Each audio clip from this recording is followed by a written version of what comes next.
Vamos a dar inicio a la clase del día de hoy.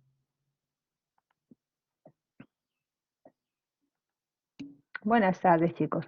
Muy bien, ¿se visualiza, por favor, la presentación? Sí se ve, doctora. Ok, muy bien. Entonces, vamos a dar inicio a la clase. Cualquier pregunta, por favor, me la dicen por el micro porque no voy a poder visualizar acá a quien levanta la mano. Y por otro lado, por favor, todos apaguen los micros y solamente lo prenden en el momento de las preguntas, para no tener ninguna interferencia.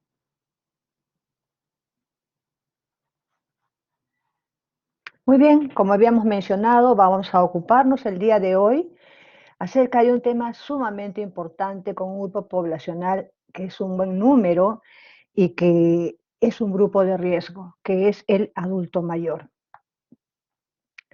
Bueno, ya todos recordamos esta diapositiva, ¿no? Recuerdan ustedes que el paciente adulto mayor es vulnerable porque la reserva funcional, o sea, la capacidad de respuesta, está disminuida, lo que hace pues que la fragilidad haga que este paciente, cuando está sometido a un estrés, por ejemplo, una infección o un traumatismo, puede tener un aumento del riesgo de complicaciones con un declive progresivo que lo puede llevar a la muerte.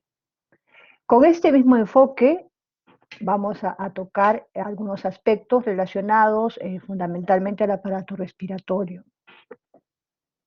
Y cuando hablamos de la semiología respiratoria, debemos tener en cuenta que no solamente nos estamos refiriendo al parénquima pulmonar, nos estamos refiriendo a todo aquello que facilita el trabajo a nivel de los alvéolos y los bronquios.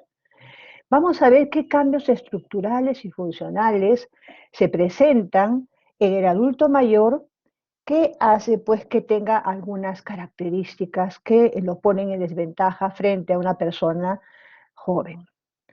Vamos a ver en la diapositiva, en la foto, perdón, del lado derecho, cómo la estructura de la caja torácica va cambiando con el tiempo. Estamos observando acá una columna con un predominio de la cifosis dorsal.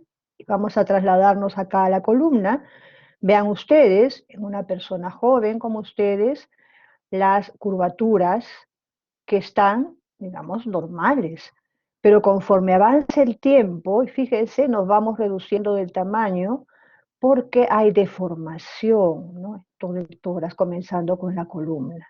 Ustedes están viendo que acá la persona va encorvándose y conforme pase el tiempo hay más cifosis, ¿no? Y vamos a ver después qué otros cambios podemos tener. Y nos parece que el abuelo o el papá o la mamá van disminuyendo de tamaño, es cierto. No solamente que el joven va creciendo, el niño va creciendo, sino que también el adulto mayor va perdiendo estatura debido a estos cambios. Y vamos a ver qué más puede ocurrir en la caja torácica, qué cosas pueden afectar los cambios, ¿no? En la caja torácica. La artrosis vertebral. Ustedes saben pues que la artrosis es una enfermedad degenerativa. Entonces va a producirse algunos cambios en la estructura de las vértebras que incluso pueden ocasionar no solamente reducción en el tamaño, sino algún tipo de molestias por justamente las proliferaciones que pueden tener los osteofitos, que pueden lesionar incluso algunas ramas nerviosas. Los cartílagos costales se van osificando en el niño, en el adolescente, los cartílagos son flexibles, acá no, el adulto mayor, los cartílagos se osifican. Los discos intervertebrales van acortándose, o sea, esos espacios entre cada vértebra se va perdiendo. Y si digamos, la mayoría de los adultos mayores, sobre todo mujeres, empiezan pues con osteoporosis, 50 años, 60 años en la etapa de la menopausia. La osteoporosis puede, digamos, complicarse con los colapsos vertebrales. Es decir, que la vértebra se puede aplastar.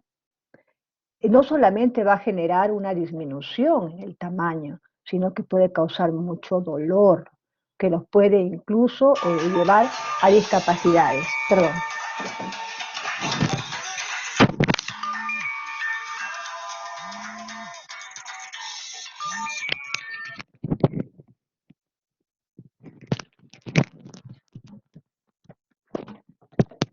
Disculpen, mil disculpas. Vamos a apagar esto. Ok. Entonces puede haber colapso vertebral, lo que, como habíamos mencionado, puede llevar a, no solamente a acortamiento, sino a mucho dolor en nuestros pacientes. Muy bien.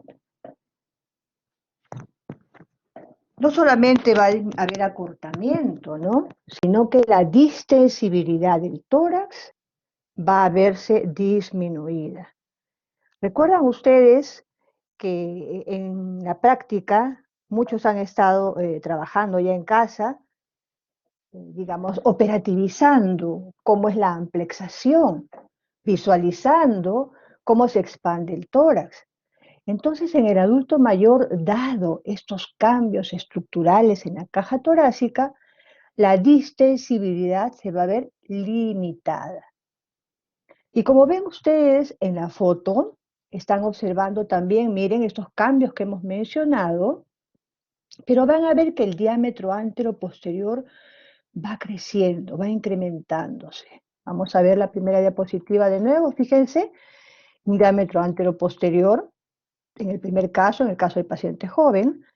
Miren el diámetro, cómo va incrementándose conforme avanzamos en edad, ¿no? Y es lo que vamos a ver nuevamente en esta foto. Miren, y a este cambio se van a sumar otros a nivel de parénquima que vamos a revisar posteriormente y que pues, contribuyen a que el paciente tenga mucha desventaja frente a las agresiones, sobre todo infecciosas. En cuanto a los músculos, ¿qué ocurre con los músculos en el tórax? Va a haber disminución de la resistencia y la fuerza muscular. Ya nos vamos debilitando. Va a haber una disminución de la tolerancia al ejercicio. Nos fatigamos con facilidad.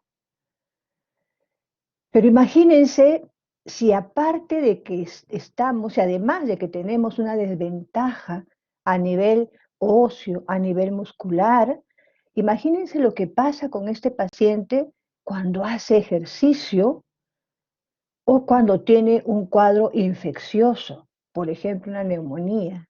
El paciente va a sentir mayor fatiga frente a este tipo de esfuerzo. Por otro lado, el riego sanguíneo muscular también se va a ver afectado.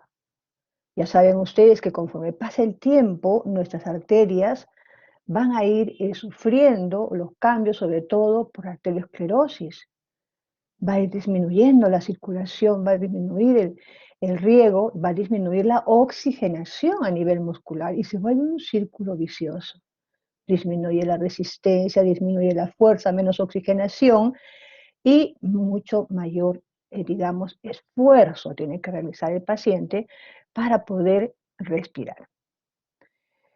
Además, las presiones, tanto inspiratorias como expiratorias, también se ven disminuidas. O sea que el paciente con facilidad, cuanto más envejecido está, las respiraciones pueden volverse incluso más superficiales. Y vamos a ver qué efectos puede tener este tipo de cambios.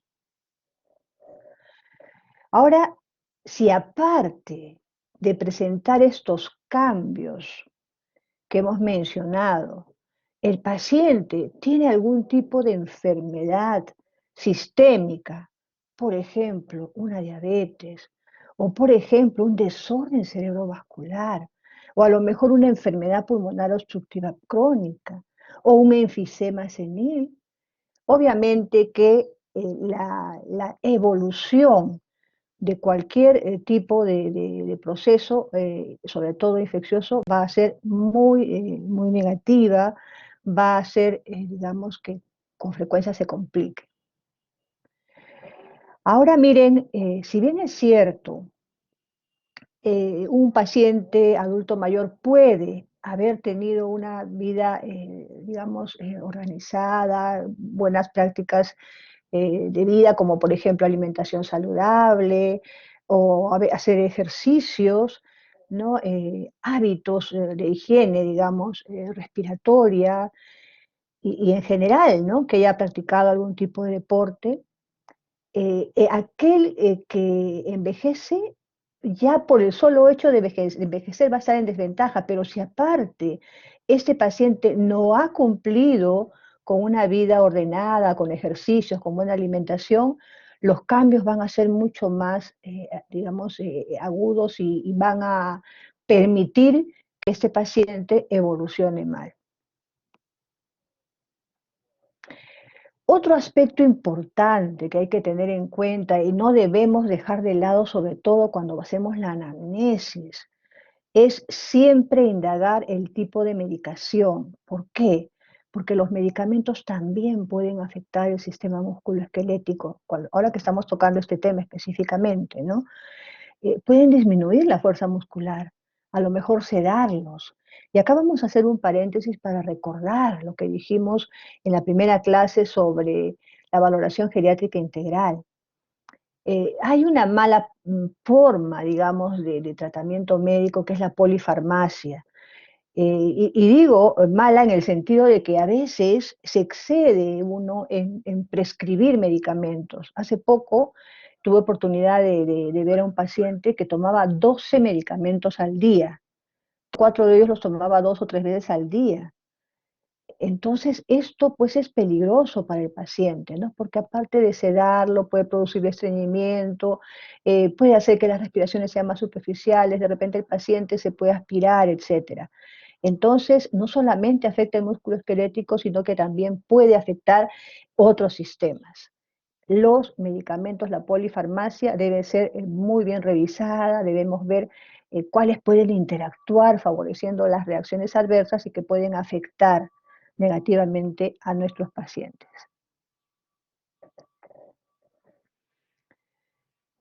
Habíamos mencionado que hay una disminución del riego a nivel muscular, pero miren, si aparte de estar ya en desventaja porque hay disminución del riego muscular, se agrega una infección, obviamente que la debilidad muscular va a ser mucho mayor. Entonces, la hipoxemia, que ya causa per se debilidad muscular, y aparte el paciente sufre una infección, la debilidad muscular va a ser mucho mayor. Y obviamente va a tener consecuencias en la fuerza para producir la tos, para producir la expectoración. El paciente no va a toser con fuerza, va a tener que utilizar a lo mejor músculos accesorios, ya ustedes saben lo que son los tirajes. Entonces ellos rápidamente pueden hacer incluso insuficiencia respiratoria. En relación a la vía aérea, ¿qué cambios estructurales y funcionales podemos observar en el adulto mayor? Ustedes saben pues que la vía aérea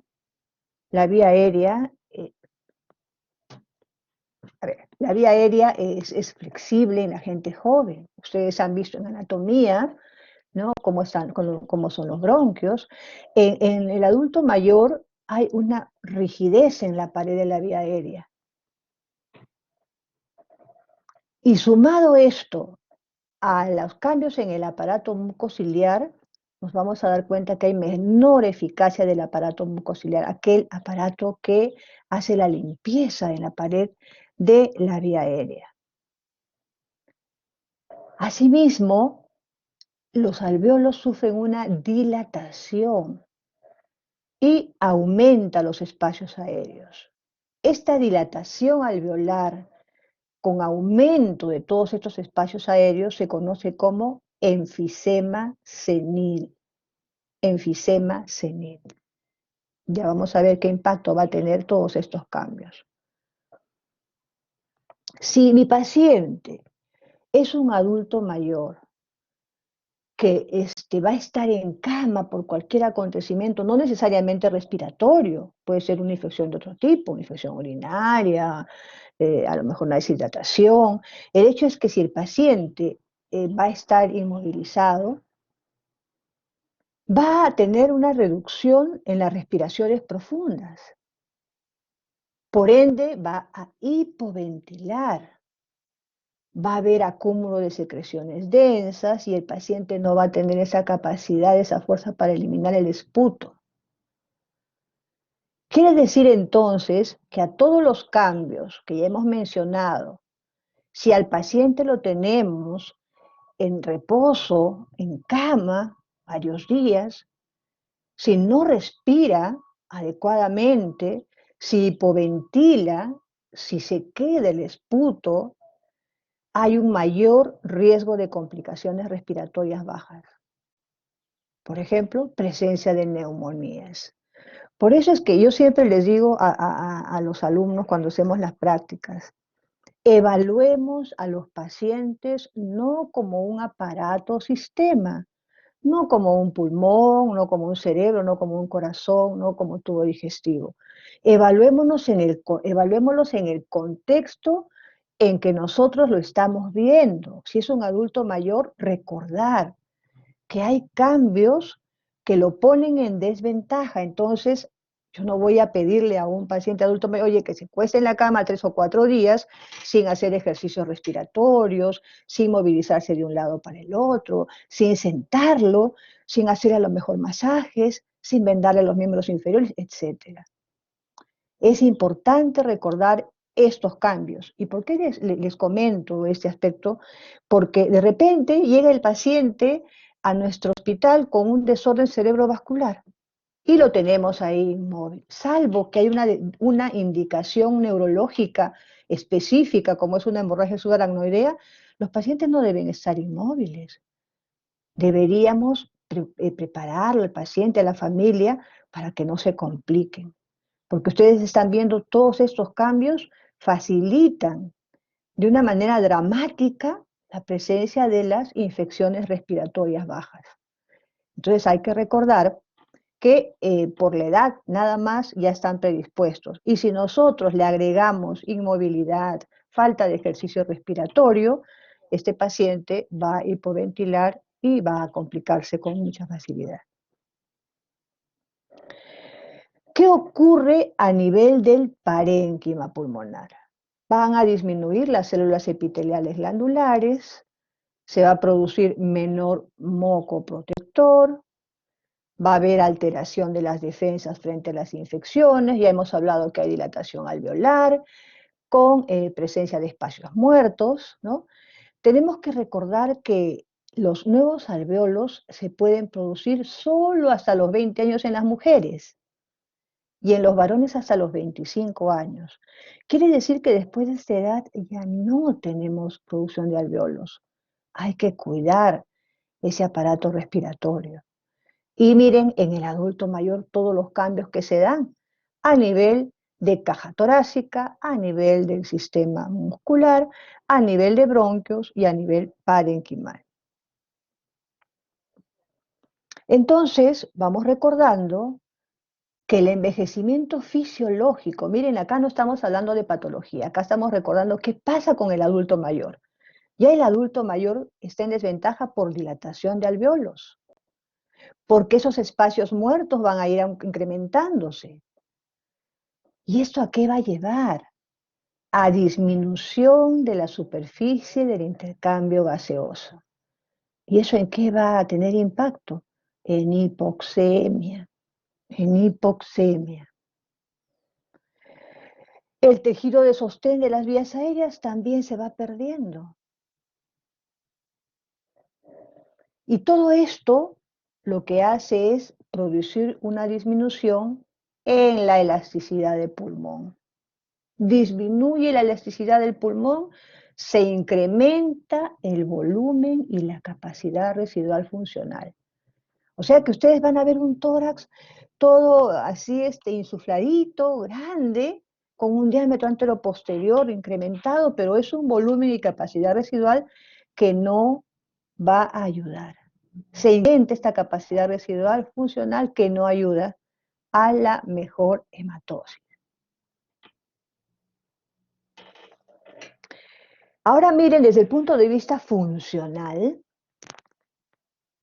en el adulto mayor las vías respiratorias se cierran fácilmente y tienden a colapsarse.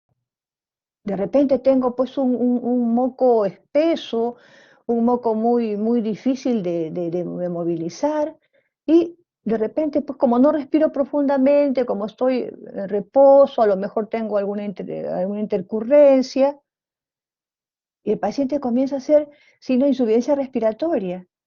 ¿Y qué está pasando? De repente una atelectasia. Y no es un proceso infeccioso. Estamos hablando que a lo mejor el problema ha sido el no hacer el ejercicio respiratorio, no preocuparse por las secreciones, no hidratarlo correctamente. Entonces se pueden obstruir las vías aéreas y se puede colapsar el pulmón. Hay que recordar esto para no tener, digamos, malas sorpresas en los pacientes, sobre todo cuando están hospitalizados. Nuevamente, el que respire superficialmente nuestro paciente puede, puede provocar un mayor riesgo de que se instale una neumonía. Y si está el paciente hospitalizado, esto va a ser más grave, más difícil de manejar, porque ya no son neumonías adquiridas en la comunidad, sino son neumonías que se asocian a la atención en salud.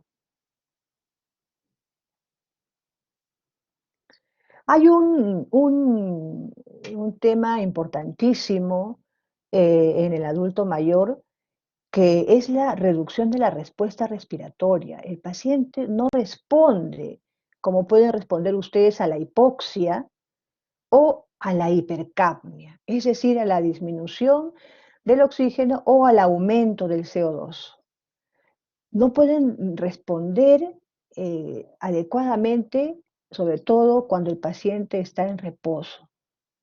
Entonces, tengamos en cuenta, no vamos a ver cambios respiratorios que nos digan, oye, está pasando algo, fíjate que puede estar en hipercapnia el paciente o en acidosis. No va a ser esa respuesta que pueden presentar los pacientes jóvenes.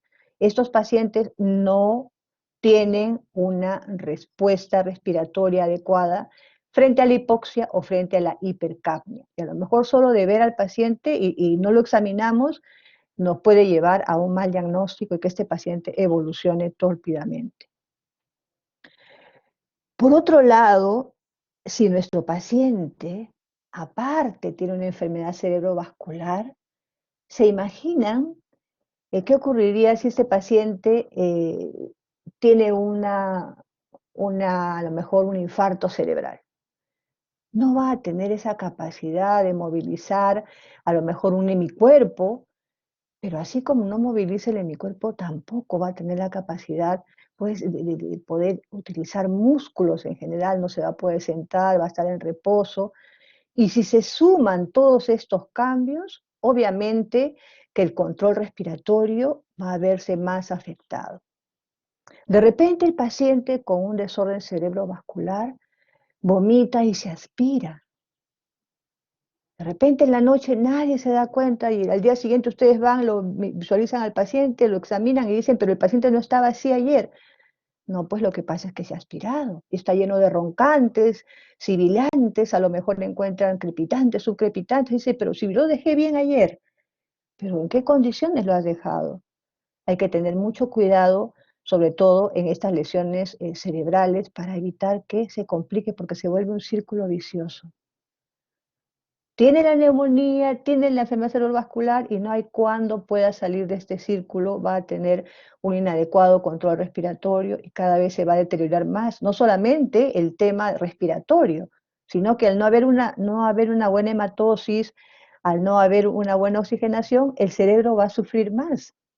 Entonces es un círculo vicioso en el cual se potencia el daño tanto a nivel respiratorio como a nivel cerebral.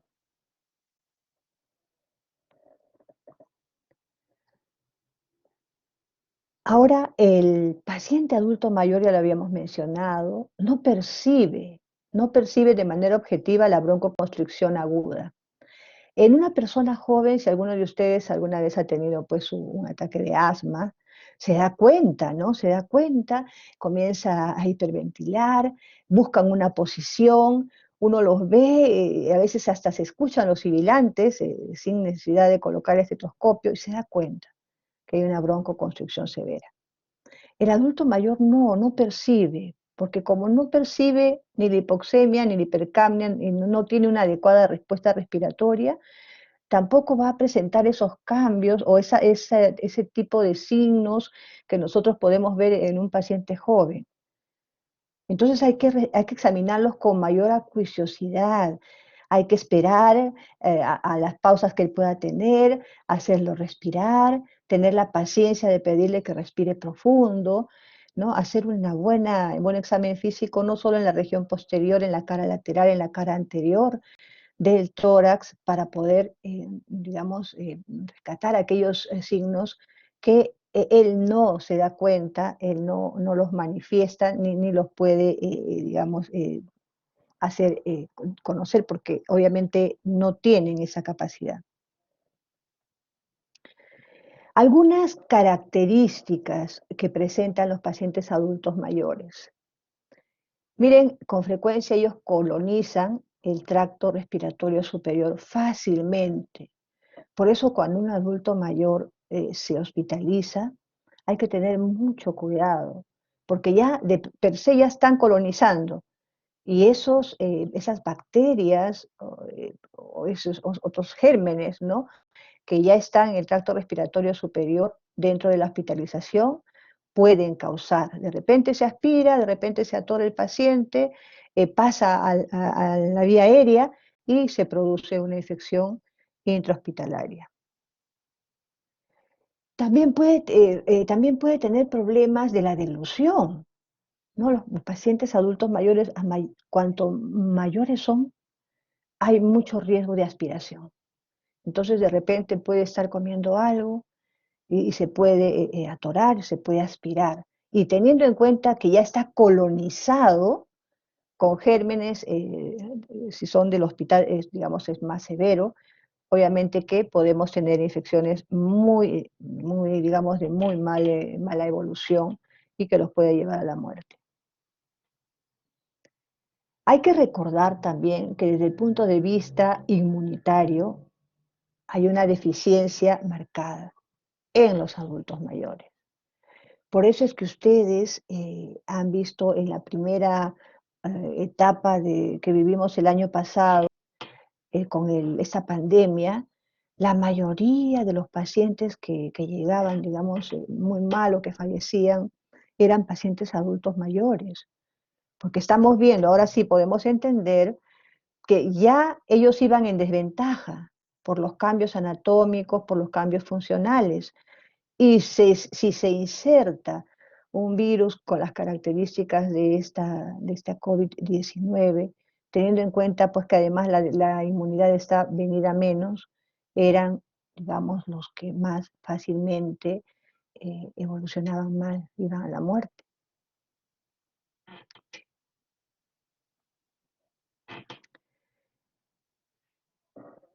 Ahora, el adulto mayor, aún estando sano, aún siendo una persona que ha tenido un ritmo de vida, digamos, muy saludable, alimentación, ejercicio, etcétera, solo por la edad, solo por el hecho de estar envejeciendo, va a tener una menor respuesta a la disminución de los niveles de oxígeno, ya lo habíamos mencionado, a la hipoxemia, y una menor respuesta a la hipercapnia. Muy bien, pero ¿en qué puede afectar esta menor respuesta a la hipoxemia o a la hipercapnia? Justamente va a afectar la respuesta ventilatoria. Entonces, si tenemos un problema de salud, como es una neumonía o una insuficiencia cardíaca congestiva, va a manifestarse, digamos, de una manera mucho más agresiva. La respuesta ventilatoria va a ser mínima, no va a tener esa capacidad. Por ello es que evolucionan mal. Entonces, solamente por el hecho de envejecer, tenemos disminución o una menor respuesta a la hipoxemia y a la hipercapnia. Y si se inserta ahí una situación de estrés, como es una neumonía o una insuficiencia cardíaca congestiva, la respuesta ventilatoria no va a ser la adecuada y va, digamos, a evolucionar mal el paciente. Algunas enfermedades respiratorias que son frecuentes en el adulto mayor, ya ustedes seguramente en la práctica han discutido algunos casos. Tenemos la enfermedad pulmonar obstructiva crónica, las llamadas EPOC, el asma bronquial, con mucha frecuencia las neumonías que los llevan a hospitalizarse. Con frecuencia también el paciente puede presentar apnea del sueño. Ya ustedes han revisado los patrones respiratorios, ¿no? Entonces pueden producirse apnea del sueño. El paciente respira bien y de repente apnea. O a lo mejor puede manifestarse con una respiración o de Biot, de Cheyne-Stokes, etcétera, dependiendo del tipo de compromiso asociado que pueda tener. Podemos también con relativa frecuencia sospechar de un tromboembolismo pulmonar, ¿no? De repente es un paciente que tiene insuficiencia venosa periférica, es un paciente que está mucho tiempo en cama, de repente se siente malito, no se preocupan, dice ya que el abuelo siga durmiendo. Oye, pero tenerlo en cama así tanto tiempo es peligroso, ¿no? Más si tiene insuficiencia venosa. Y de repente el abuelito empieza a presentar disnea y no saben por qué. Y haciendo una buena anamnesis podemos nosotros llegar a diagnosticar un tromboembolismo pulmonar por los factores de riesgo.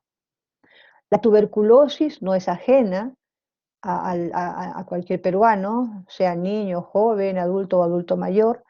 Bueno, las gripes o los resfríos o ese último tipo de virus que estamos viendo en las últimas décadas que los afecta con mucha mayor facilidad. Entonces, cuando ya nosotros hemos recordado todos estos aspectos, todos estos cambios en el adulto mayor, los peligros que puedan tener estos cambios, cuando vamos a evaluarlos desde el punto de vista respiratorio, tenemos que hacer una historia clínica acuiciosa, como siempre lo tenemos que realizar. Eso también les comento, ¿no? El hecho de que seamos súper especialistas en cualquier tipo de patología, a lo mejor somos oftalmólogos, o nos vamos a especializar, no sé, en retina, etcétera, tenemos que hacer una historia clínica completa, independientemente de nuestra especialidad. Hay que hacer una historia clínica completa. Y acá ya saben ustedes cuáles son las partes de la historia clínica, solamente reforzar el tema de la anamnesis, ¿no? La forma en que se inicia la enfermedad, ya ustedes la conocen, y acá destacar la medicación. Siempre al adulto mayor, a la familia que va trayendo a su familia, al abuelo, al adulto mayor a la consulta o a la hospitalización, es mejor que lleve la medicación que toma. En cualquier tipo de compromiso, el adulto mayor debe ser examinado desde el punto de vista de los medicamentos que consumen y en qué dosis las toman. Respecto a la exploración física, igual que cualquier paciente, vamos a tener la inspección, la palpación, la percusión y la auscultación. En la inspección, ya saben, la inspección estática, la inspección dinámica, ¿no? Y hacer el examen completo. Nos puede demorar un poco más que un paciente joven, pero se van a dar cuenta ustedes que de repente una buena auscultación les va a dar datos que ustedes a lo mejor no pudieron obtener desde el punto de vista de la anamnesis. En ellos es conveniente realizar una radiografía de tórax, realizar el estudio de función pulmonar para ver cómo están esos volúmenes, los volúmenes residuales sobre todo que va a incrementarse, ¿no? En el adulto mayor y hay que tener mucho cuidado porque son espacios que no aportan, son espacios que muertos, que retienen el aire, pero no son capaces de hacer un intercambio ventilatorio adecuado. siempre los análisis de muestras de esputo. Siempre porque, como les digo, no estamos exentos de a lo mejor una tuberculosis o una enfermedad micótica o incluso una enfermedad parasitaria. Cuando lo evaluamos ya específicamente desde el punto de vista respiratorio, y yo les digo, este tema de presentarles esta diapositiva no significa que solo voy a evaluar esto en un paciente que me venga con síntomas respiratorios. No, estamos haciendo, digamos, hincapié, estamos destacando, fortaleciendo estos aspectos. Pero les vuelvo a repetir, el examen físico es completo, el examen físico es acuicioso. No pensemos en el paciente como un aparato sistema. El paciente es un todo. El paciente tiene muchos órganos y todos los sistemas deben de ser examinados siempre. Respecto al aparato respiratorio, vamos a fortalecer el examen del patrón respiratorio, observarlo, ya ustedes conocen cómo tenemos que observar al paciente, vamos a ver el tipo de respiración, es torácica, es abdominal, es superficial, es profunda, o a lo mejor tiene un patrón específico, es un Chien-Stokes, es un Biot, es un Kussmaul. Ya ustedes han trabajado estas definiciones, estos conceptos. Hay que ver cómo está el trabajo respiratorio y la fuerza de la musculatura. ¿Está utilizando músculos accesorios? ¿Tiene tirajes? Supraesternal, supraclavicular, infraclavicular, intercostal, subcostal. ¿Lo observamos muy adelgazado? O preguntamos bien a la familia cómo lo ve usted, ¿no? ¿Cómo lo nota? ¿La ropa le queda grande? Y de repente van a encontrarse, pues sí, hace un mes o 2 meses una pérdida de peso ostentosa y tiene todas las características, digamos, de una patología de tipo neoplásica. Y si a esto le hemoptisis, rápidamente pueden llegar ustedes al diagnóstico. ¿Cómo está ese esputo, no? Antes teníamos, digamos, la posibilidad de hacerlo expectorar, de que junte, ¿no? Bueno, pero ahora ya es complicado por el tema de la pandemia y también por medidas de bioseguridad, pero a la familia siempre hay que decirle, ¿no? Que junte el esputo, que lo tengan, bueno, en buenas condiciones para poder visualizarlo. ¿Qué está pasando a nivel de los huesos, a nivel de la musculatura? Nunca debemos dejar de examinar o de preguntar también si han habido cambios, ¿no? Buscar acropaquias, no se olviden examinar las manitos, esos dedos, cómo están, hay dedos en palillo de tambor, hay un ascendido de reloj, ya me está indicando que tiene un componente crónico de hipoxia que puede estar asociado a lo mejor a una patología tipo enfermedad pulmonar obstructiva crónica. Hay o no hay cianosis, no solamente en los deditos, en los labios, ¿no? Entonces, miren cuántas cosas nosotros tenemos que indagar, no dejar de hacerlas en estos pacientes. Ahora miren, el paciente adulto mayor no presenta las enfermedades de manera característica o típica, ¿no? De hecho, en ellos las patologías pueden ser atípicas. De repente no hacen fiebre, por el contrario pueden tener hipotermia.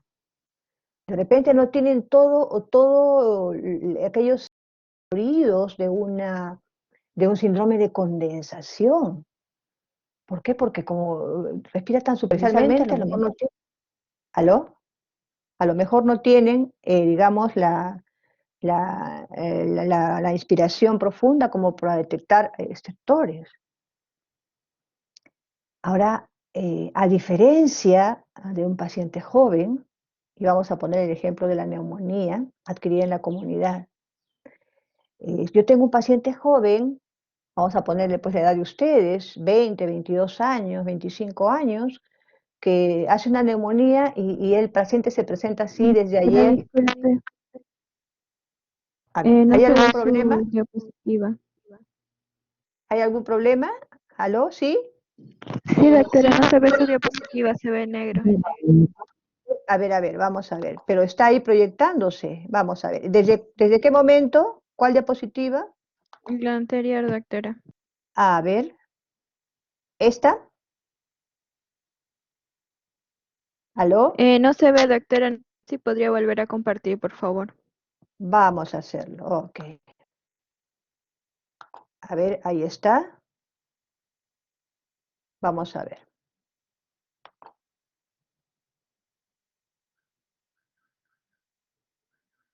Vamos a volver a compartirla ya un ratito.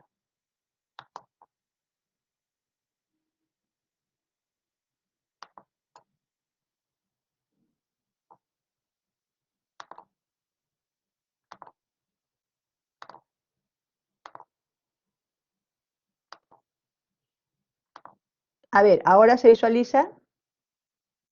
Sí, doctora. Sí, doctora, no sé. A ver, mejor vamos a dejarlo así para que sea menos difícil de arreglar. A ver. A ver, ¿ahora me dicen? Sí se visualiza, doctora. Ok, entonces habíamos hablado ya del patrón respiratorio, ya, ya hemos mencionado las características, al igual que el trabajo respiratorio, la fuerza. Comentamos un poco de pérdida de peso, las características del esputo. Ustedes saben también respecto a la coloración, ¿no? Que si bien es cierto, no son así, digamos, tan... es una condición ine qua non que, por ejemplo, para neumonía sea herrumbrosa, no necesariamente, puede ser a lo mejor amarillento, verdosa, pero son características que a lo mejor podemos observarla en las formas típicas, ¿no? Pero en las formas atípicas puede haber algún tipo de variación. Habíamos hablado un poco de la acropaquia, ¿no? Ese engrosamiento en las falanges distales, la cianosis, la presencia de uñas en vidrio de reloj, que puede estar indicándonos que el paciente es portador de alguna patología que causa hipoxia crónica, por ejemplo, una enfermedad pulmonar obstructiva crónica, o alguna otra enfermedad, una fibrosis pulmonar, que pueda hacer que el cuadro sea mucho más severo. Habíamos dicho también que la evolución de las enfermedades en el adulto mayor pueden ser atípicas, no ser como en la presentación del joven. Y les decía que de repente un adulto joven como ustedes podría tener pues 1 o 2 días un poco de fiebre, malestar, puede tener tos, puede tener expectoración a lo mejor amarillenta, verdosa, y fácilmente vamos a encontrar estertores, identificar la localización de la neumonía. Le damos su medicación, si esa tiene en la comunidad una ceftriaxona, y al día siguiente la fiebre puede caer incluso en crisis, ¿no? De repente ya no hay fiebre, cae a nivel normal, se sienten mucho mejor, y al tercer o cuarto día, regios ya quieren incorporarse a hacer todo. En el adulto mayor no. En el adulto mayor, como les decía, puede ser que no tenga fiebre, solo un poco de malestar, a lo mejor hiporexia, ¿no? Y de repente pueden incluso tener trastornos de sensorio, estar un poco confundidos. Son características pues, que no son las típicas del proceso infeccioso. Entonces hay que tener en cuenta este aspecto para poder nosotros llegar a un diagnóstico correcto. Y de repente cuando ya le diagnosticamos la neumonía, ha tenido por ahí roncantes, no le escuchan muy bien si tiene unos crepitantes, de repente algunos subcrepitantes, pero sí están frente a una neumonía del adulto mayor, una neumonía típica. Le dan la medicación y la fiebre cae recién a lo mejor al tercer o cuarto día. O sea, hay una caída en lisis, una caída progresiva de la fiebre, ¿no? Entonces la respuesta puede ser más lenta. Obviamente, requiere mayor asistencia. Hay que tener mucho mayor cuidado y hay que pensar que los pacientes ya adultos mayores per se ya potencialmente son frágiles. Entonces hay que cuidar aquellos aspectos que puedan complicar su situación, como es la movilización, el sentarlos, en hacer un poco de aclaramiento de la flema, ¿no? Hacer ejercicios respiratorios, darles más líquido, estar vigilando que no se vayan a caer.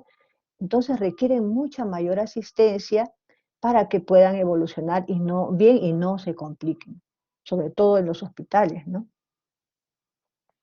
Ya habíamos hablado de que la inmovilidad es un enemigo del adulto mayor, más aún si tiene, por ejemplo, signos de insuficiencia venosa, o tiene una enfermedad crónica como la diabetes.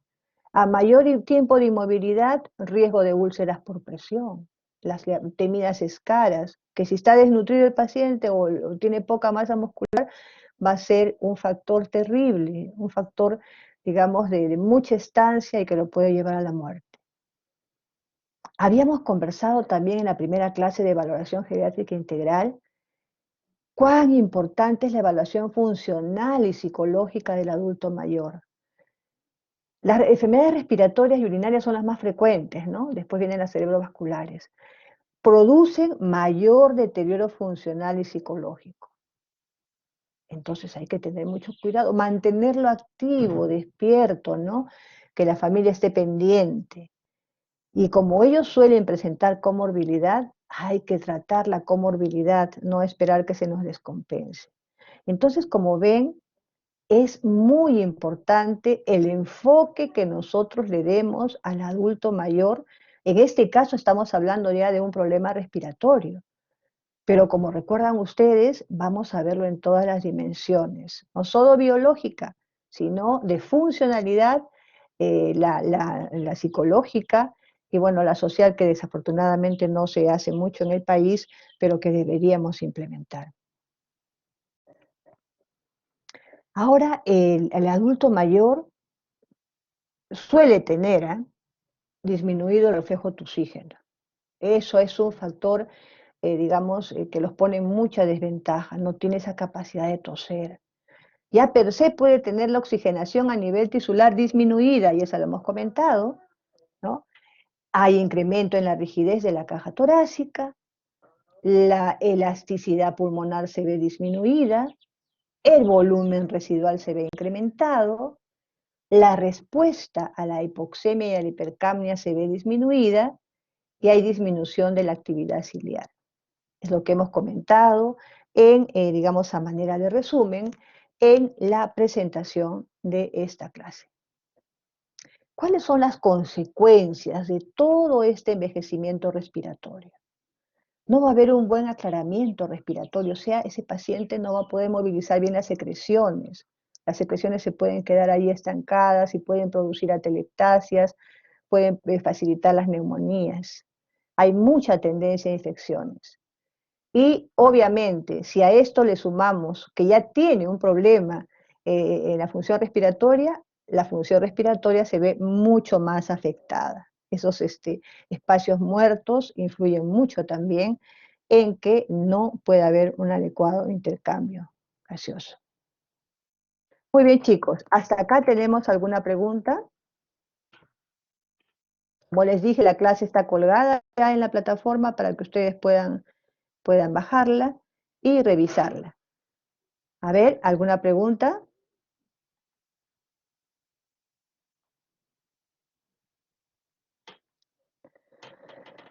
A ver, jóvenes, ¿alguna pregunta, por favor? Muy bien. Adelante. A ver, Nicole. Sí, doctora, una consulta. En caso de los adultos mayores que requieran, que tengan diferentes patologías y requieran el uso de una cantidad de medicamentos, ¿qué se le podría recomendar? Por ejemplo, digamos, no sé, una señora o abuelita que tenga osteoporosis, artritis, úlcera y algún otro problema, ¿no? Digamos, ginecológico. Ese tipo de personas que requieren medicamentos diarios y una cantidad también considerable. ¿Qué, cómo le podríamos tratar de ayudar, ¿no? ¿Suplementos o de qué otra forma para fortalecer y no evitar lo que mencionó, ¿no? La polifarmacia. Claro, Nicole. Es que no debemos excedernos, la medicación es necesaria, hay que darle. Hay que valorar cada paciente. A ver, yo te comento. Por ejemplo, en un adulto mayor, estamos hablando de 85, 90 años, diabético. El paciente puede recibir un hipolicemiante oral y mantenerse en glucosas de 120, 125, 130.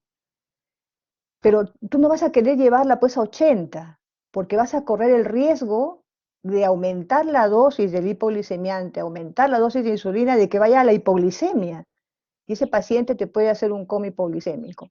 Entonces hay que tener arte para manejar. ¿Qué daño más le puede hacer una glucosa un poquito alta a este señor que ya tiene 90 años? Entonces, a lo mejor vamos a manejarlo solo con dieta, no vas a aspirar a tener un 80 de glucosa. O de repente es un paciente que tiene hipercolesterolemia, también es un adulto mayor avanzado. Vamos a ganar algo dándole a lo mejor más medicación, agregándole otro medicamento, a lo mejor mantenerlo en niveles no óptimos, pero a lo mejor discretamente altos no le va a hacer mayor daño. Entonces hay que valorar bien. Ahora, si tiene osteoporosis, si requiere, no le vamos a quitar la medicación. Si tiene úlceras gástricas o duodenales, no le vamos a quitar la medicación. Pero en donde tenemos que ir viendo es, por ejemplo, en terapia del dolor, a lo mejor en el insomnio. El tema es que a veces se exceden en tratamiento, ¿no? Y te dicen, bueno, para esto le voy a dar, por ejemplo, un AINES, pero ¿sabe qué? También le voy a dar un omeprazol, pero también le voy a dar sucralfato, por si acaso le voy a dar bismutol. Entonces estamos sumando muchos medicamentos para una patología. Ahora, si requiere por diversas patologías, habrá que dárselas. No hay, digamos que, limitación, pero siempre siendo racionales. Como te digo, no voy a aspirar a mantenerlo en niveles óptimos de glucosa si eso implica que aumentando la dosis lo puedo llevar a hipoglicemia. O si solo controla con dieta y está en 125, 130, un paciente de 90 años, ¿para qué arriesgarme a darle un hipoglicemiante que puede tener, al contrario, un efecto adverso importante en él, teniendo en cuenta que puede estar incluso con una insuficiencia renal leve, ¿no? Ya vamos a verlo en nefrología, cómo pueden haber cambios también en el riñón en el adulto mayor que pueden ocasionar a lo mejor eventos adversos con un medicamento tipo insulina o un hipoglicemiante. Igual la presión arterial. Entonces, manejemos esto de una manera más, digamos, racional, orientada a la edad. O, es diferente que manejemos a un chico pues, de 30 años, un joven de 30 años, queremos llegar a una glucosa óptima de 90, 80, perfecto. Pero en un adulto mayor, si corres el riesgo de bajar la hipoglicemia, mejor lo mantienes con una glucosa que pueda ser manejable. A eso nos referimos, Nicole, ¿no? A tener en cuenta estos aspectos. Y si requiere medicación, la requiere. Hay que darle a lo mejor en las horas adecuadas, que no se tomen juntas, vigilar la correcta administración, que no se vayan a equivocar, porque a veces el adulto mayor toma solo su medicamento y de repente toma 2 o 3 de un AINES en lugar de haber tomado el hipotensor. Todo esto puede, digamos, evitarse con un buen control de los medicamentos. No sé si respondimos tu pregunta, Nicole. Doctora, hay que saber equilibrarlo. Entonces, doctora, disculpe, y una Perfecto. última pregunta.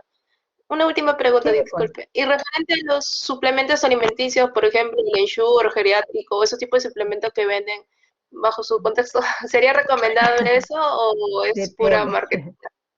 Depende, ¿no? Depende. Depende, mira, hay algunos que son indicados, por ejemplo, en pacientes diabéticos o en pacientes renales, en hepatópatas, ¿no?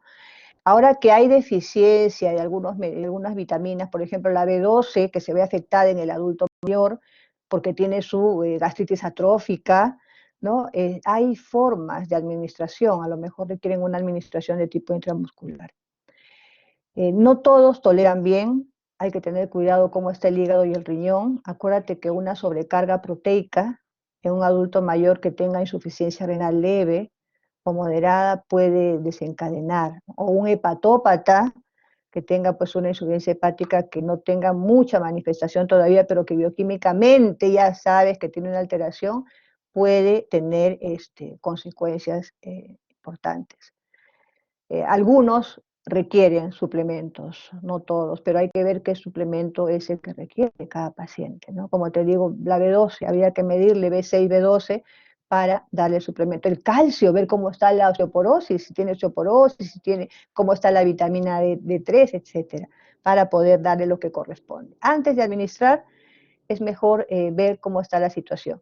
Y para que el paciente no llegue a ese tipo de necesidad, hay que ver una correcta alimentación desde ahora, que ustedes son jóvenes. Los jóvenes no están consumiendo alimentos con calcio, están consumiendo mucha comida que es rápida de preparar, etcétera, ¿no? Entonces, ¿qué nos espera a nuestros gente joven de acá a unos años después de este estilo de vida, que puede ser sedentario, puede ser con mucha comida que no es la más saludable? Yo creo que la prevención y la promoción de la salud juega un rol muy importante. En ese sentido, Nicole, no puedo yo decirte está bien o mal, va a depender de cada paciente, ¿no?